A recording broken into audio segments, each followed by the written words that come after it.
বলো বানর ভাই, কিছুই খাবার নেই নদীতে, সব খাবার কমে যাচ্ছে, কিছুই পাচ্ছি না। কি খেয়ে পেট ভরাবো সেই নিয়ে চিন্তা। আরে আমি তো তোমার বন্ধু, চিন্তা নেই। এই যে জাম দেখতে পাচ্ছ, জাম খাবে? জাম রস হলো খুব মিষ্টি।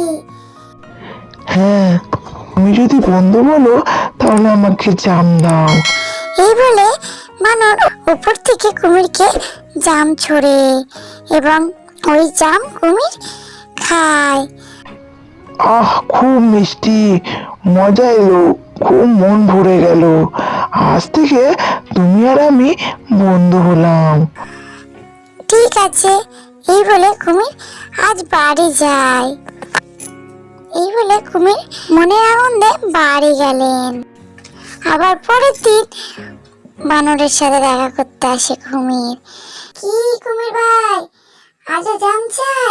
এই বলে বানর প্রত্যেক দিন কুমিরকে জাম দিতেন এবং কুমির জাম নিয়ে গিয়ে তার বউকে খাওয়াতেন। হি হি হি, জামটা কেমন? মিষ্টি, এত সুন্দর জাম কে দিল? নদীর ওই পারে একটা জাম গাছে আমার বানর বন্ধু থাকে। সে আমাকে জামগুলো রোজ দেয়, আমি খাই। তাই ভাবলাম আজ তোমার জন্য নিয়ে আসি। খুব মিষ্টি, কিন্তু একটা কথা বলবো আমি। কি কথা বলো?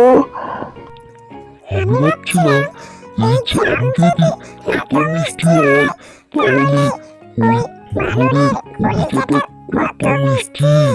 আমাদের বানরের কলিজাটা খাবার খুব শখ লাগছে। কি বলছো বউ?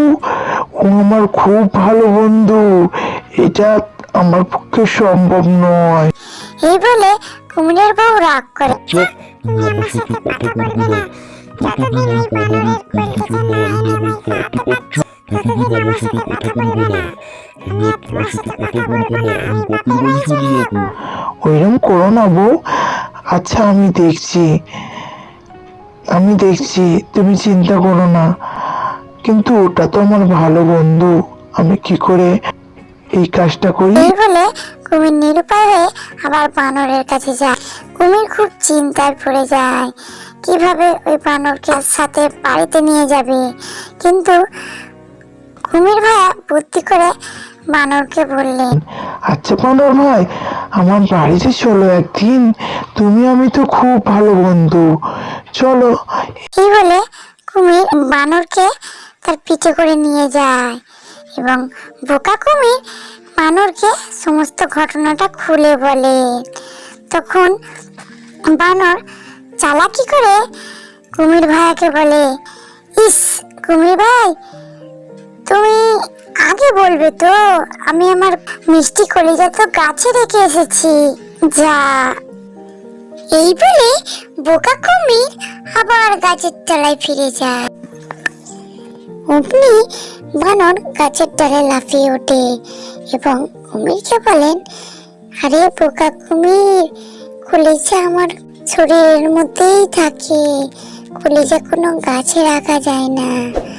আর কথাতেই আছে, ডাঙায় থেকে কুমিরের সাথে বন্ধুত্ব করো না, বন্ধুত্ব করলে বিপদে পড়তে হয়।